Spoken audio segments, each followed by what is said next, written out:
Mụ na nwoke na-anụ m fụrụ mgbe m nọ skuul. Mgbe afọ m na-agụ akwụkwọ, yanwa na-agba bọyị bọyị. Ọ gwara onye ọ na-agbalụ bọyị bọyị. So mgbe m nọtedie, ewee setụlụ ọnya, o wee bido wee zụba nke ya. O wee sị m na ọ bụ na ngụsị akwụkwọ pụta na ya ga-anụ m o. Nsị a na nsogbu adịrọ. Anyị na-akwụ na-eme enyi nwoke na enyi nwaanyị. Ọ na-emelụ m ụfọdụ ife o nwere ike imelụ m. Mụnwa na-emeli ụfọdụ ife m nwere ike imelie ịghọtago n'ife a na-eme n'enyi nwoke na enyi nwaanyị. So ka m gụsịrị akwụkwọ pụta, mgbe afọ shop ya agabago agaba obele obele. O wee bịa wee mee ego m, mụ na ya na-abụ wee bili. Ọ sị m nne na mgbe ụfọdụ na ha ga-aga Lagos ga zụta afịa, mgbe ụfọdụ ọ bụlụ port, it depends on ebe fa chọrọ ịga zụ dị afịa ịghọtara na. So ọ bụrụ na ọ gaba, nyanwa anọlụ na shop na-ele ndị fọlụnụ, o wee jesịa wee bata. So ịgbago na o jee the first time, jee the second time. Ọ sị m na the third time ọ gara afịa bata na ọ nwere nwoke si na shop ya na-apụta, mana nke a bụrụ izizi ọ fụlụ such thing o. Ọfịa ịgbagolu gbalụọ ilu na ọ dịrọ happy.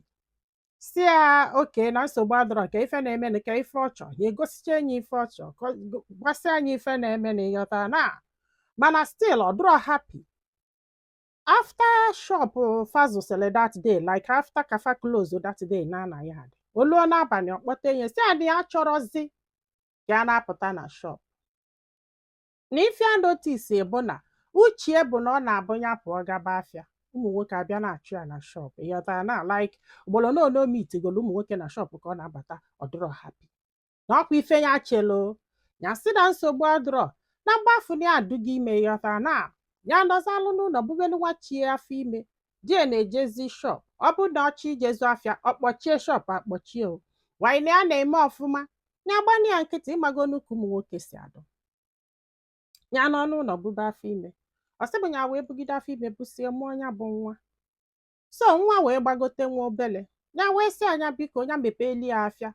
Na etinye si wee nọ n'ụlọ all this while, na ya laikere ya at all, na ọ dụrụ ya mma at all.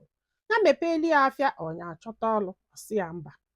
Ya na ya na-abọzi azụ ya, ya sị ya kedu ife ọ, ya gwa ya ife bụ nsogbu. Ọ sị na ọ ga-amụkwu ụmụ na-atọ mmụọ before wee nwee ife ọbụla ọ ga-eme. Ya wee sị ya na ya ma mme nwunye, na ya ma nnọlụ n'ụlọ otu na-amụ nwa. Ịghọta kịta na ụmụ nwaanyị ibie na-amụ nwa na-alụ ọlụ na-eje afịa na-abata nọ ife ya chọrọ ime. Ọ sị bụ na di ya ajụkwa ya bịa ka a mụọ nwa ọzọ. Ọ sị m nne ya wee sị ya na ọ ga-emepegodulu ya afịa na ya ma nọ n'ụlọ na ibie na-ebu afịa eje afịa na-eme nke a na-eme nke a. Ọ sị m ọjụọ. Ọ sị m nne na ose ekwalụfe okwu o, na ose elu ha okwu ya na-ayụ ya ọjụ.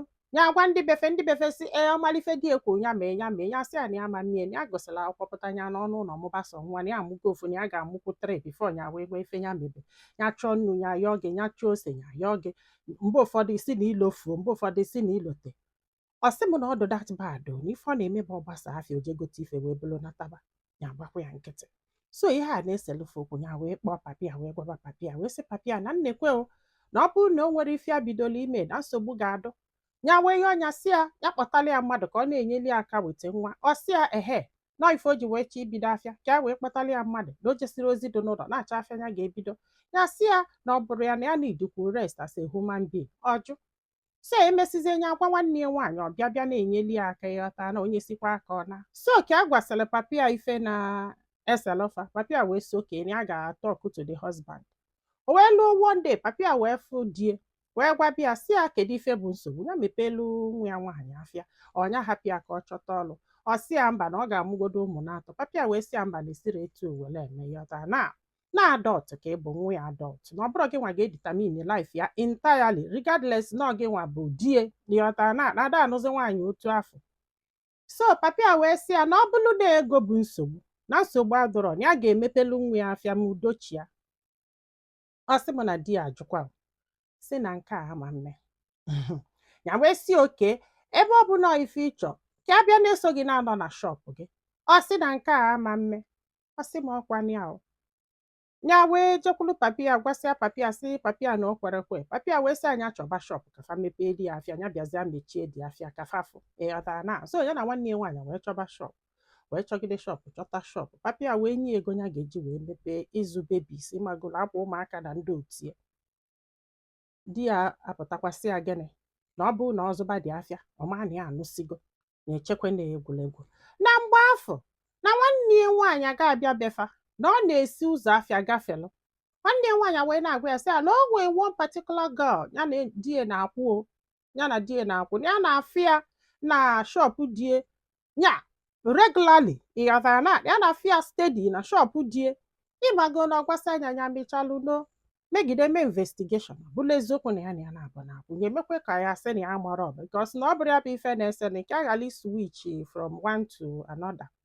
Asị m nna ọkwa na o wee luo one day ya wee decide ya ka ya pay die surprise visit n'afịa ịghọta kịta because na ndị niile ya na ya na-azụkọ afịa bịafa na-asị ya nwaanyị na ada afụzi gị at least ịbịa n'afịa mgbe ụfọdụ ịbịafụ anyị ma anyị na-ana be nna gị ịbịafụ anyị na o nwere ka ọ dị ịghọta na so onye decide ya that day ka akwụsị n'afịa kene ndị friends ya fụkwuo di ya wee naba. Ọ sị m nne n'afịa afọ ka ya kwụsịkwa kenesie few people na-elute na shop die na ya fụrụ ya outside ya wee jegide wee bata na shop ya ụna ama ihe ya fụrụ that girl ya na ya na-abọ na-akwụ kafa na-abọ na-eli nri n'ofe afele n'ofe afele chai ọsịbụ nne nyeseta okwulu na-enyesi ya afụgo m ife ijere chọ ka na-apụta shop na nsogbu adọrọ dịka osetu ịmagolu gbakụlụ ụkwụ nwụọ wenyili pure water tọnụọ face ịmagolu show no that na o nwere ife na-aga na ịghọtara na onwe onye ọ ga-abụ ọbụlụ omenten kwa ọbụlụ Justin Linley mana ka ị ka gị na nwoke nara azụla afịa onwere ife gị na ya na-abụọ na-emekọ na-eli nri na ofe afele na shop ya wee naba bikos ya chọrọ ime mkpọtụ n'afịa ya wee na wee jesie wee bata ya wee sị ya na kịta ka afọ reason ijiri chọzi ka ha bịa afịa na otogonya na gị na this girl na-akwụ ịghọtara na ya gba nkịtị na ya chọrọ ịconfront gị bikos na ya believe na nwoke ka ị bụ so ihe anụnwa bụ the reason ijiri chọ ka nzụ afịa ịchọkwụ ka m pụta n'afịa nwere nke ịchọ ndị afụgo na nsogbu adọrọ na ọ bụ na this girl ka ị chọrọ ịnụ gị gwa ya ka ya naba. Ọ sị ya na ya ekwugo na ya chọzi as long as na gị na papa gị na-akwado ibido afịa na ya chọzi na-echekwa na egwuregwu ọsị na ya chọzi ya wee sị ọ bụrụ na ịfụ mpa m gị gwa ya ọfụ papi ya n'ụzọ sị ya na ya chọzi ya na disrespect ya. Ọsị m nne na ọgwụsịkwa ife na-esele ya na di ya wee sị ya na nsogbu adọrọ etu kafa na abọsị wee gbasaa ya wee jee wee bido shop afọ papi a mepere. Ọsị m nne ya wee zụba ego na-abata ya na-azụ ego na-abata ya na-azụ ego na-abata. Ọsị m di wee bidonu shop ya wee bido n'ịda dịka bido n'irizie n'ego bikos na ya apụgo n'ịghọta na ahịa onwerezi onye ọ na-asọzi anya n'ọkwa mbọsị ọ nọ na shop die kwa mbọsị ọ nọ na ọ bụrụzi ndị die. Ọsị m aka na-ekwu ụmụ nwoke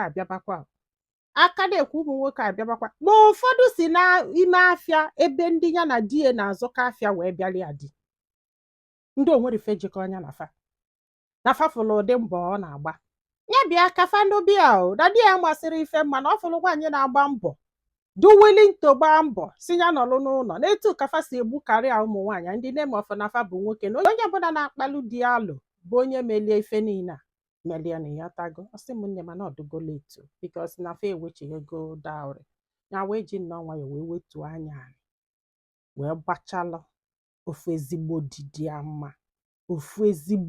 ya mma wee nụba this guy wee bata nya na-azụ ọ na-azụ. Ọsị bụ nne na fa na complete ụnọ fa na-alụ kịta ụnọ fa gbara na go na-alụ ya na di ọfụ ụnyaahụ. Ọsị mma mana that guy ya na ya na-abọ na-eliko nri na ọlụgokwe di ọ bụrụ di ka ọ na-alụ na kịta anụnwa na di esi na ọ fụrụ ya n'ụzọ one day wee yọbịa sị ya na ya chọkwa ka ọ gbaghalị ya nọ ka ọ gbaghalị ya na ya mee mistake nọ ndị na-akparị akpagideli ya wee n'isi enye in fact na onwekwe n'ezigbo ife ya ga-asị na o melie na kịta ka ama na ọ dị mkpa ka nwaanyị azụba afịa nwee ife ọ na-alụ ya wee sị ya ka gbaghalụgo na ịbịa kpọpụta ya be nne ya fụọ ya afọ ime ya mụọ ofu nwa ilibe enyi sị na ị chọrọzi ya na nke a bụrụkwa nsogbu o, na ọ gị mepeeli ya afịa ịjụ, ka a chọtakwa n'ọlụ ịjụ. Amara m ife ụfọdụ na-ada echebe n'isi fa o. Amara m tibụdada today na agwasịrị okwu tọọ na ọjawala ọ na-ezi ndị mmadụ fabia yọbịa ka agbaghara ya na ya meli ajọ ife mebi na ọnya nwa ka ife ya na-eme ejerezi aga aga. Ike gwụrụ. Amara m etu ụfọdụ si eche na ike echiche ụfọdụ gwụrụ m ike. Nya mmadụ ga-ejebe nna akwụkwọ jesie ijebe nna ya je kpọrọ ya ọ batabeghị si na o nwere ife ọ ga-alụ na ọ ga-amụgodulu gị ụmụ na-anọ bifo wee lụba ọlụ. Etu ụfọdụ ụmụ nwoke si editamini laịf ụmụ nwaanyị na-adụba m egwu mgbe ụfọdụ. Eziokwu na ị na-anụ that girl mana ijire ndụ ya. Yes, ọ ka nwekwe right as a human being to make some decision by herself. This is life for you. Ya na amụrụ m ife a na-etere si na ụmụ nwoke na agbọghọ gị ịma na-eje ozi ịma na-esi nne ịma na-akwụgharị so ife a ga na-akụziri gị bụ etu esi anụ nwaanyị, etu esi akọmandị nwaanyị, etu nwaanyị asọmit osikwa nke ọpụọ nke a, mana basic thing na-ekwesị ịkụziri unu ada akụziri unu ya. Na ọmụrịcha nwaanyị Chukwu nyere gị na-agba mbọ ga-eso gị build your family just to lose her like that. Kedu ife ijetele ya na nothing, ị na-eje ụkwụ na-abụ. Mana ofe ihe chọrọ igwu unu bụ na mgbe ụfọdụ ụmụ nwoke ụfọdụ adadụ matured enough to ịnụ nwaanyị. Ịma na nwoke nwere ike dị 40 years bịa n'ọnwa 20 years, n'ọnwa 25 years, n'ọnwa 30 years, yes. Ọ dabala fa maka their understanding. Do you understand? Mana ọkwa ifulu nke a o ji 2 years wee tọ gị, o ji eye wee tọ gị, o ji 2 years wee tọ gị. I don't think na ọ na-awa ọkụ maka ọfa nwa na-agbasa everyday na yọta nwoke kwesịrị iji at least 5 years wee tọ gị maka na ụmụ nwaanyị na-amature faster than ụmụ nwoke. Oh yes, ụmụ nwaanyị na-amature faster than ụmụ nwoke, so ụmụ nwoke needed na sometimes to mature well, especially ndị azụrụ ọfụma. I think also na part of the issues na-agbasa this marriage etu si agbasa honestly. Ịkpọta nnọọ nwaanyị isi anya nọlụbeghị ka ọmụ ụmụ na-anọ before wee bịa ka mebe ihe ọbụla ọ ga-eme. Ị na-echekwa ya eche nwa gụsịla akwụkwọ si be nne ya pụta nne ya na-ayọ gị sị gị ọbụla ego ka anyele gị aka ịjọ. I don't understand o etu ka marriage a si wee gbasaa. Ọ sị m nne ya ekwesị forgive ya. Onye nwa bụ ife ya ji wee wetara anyị this story.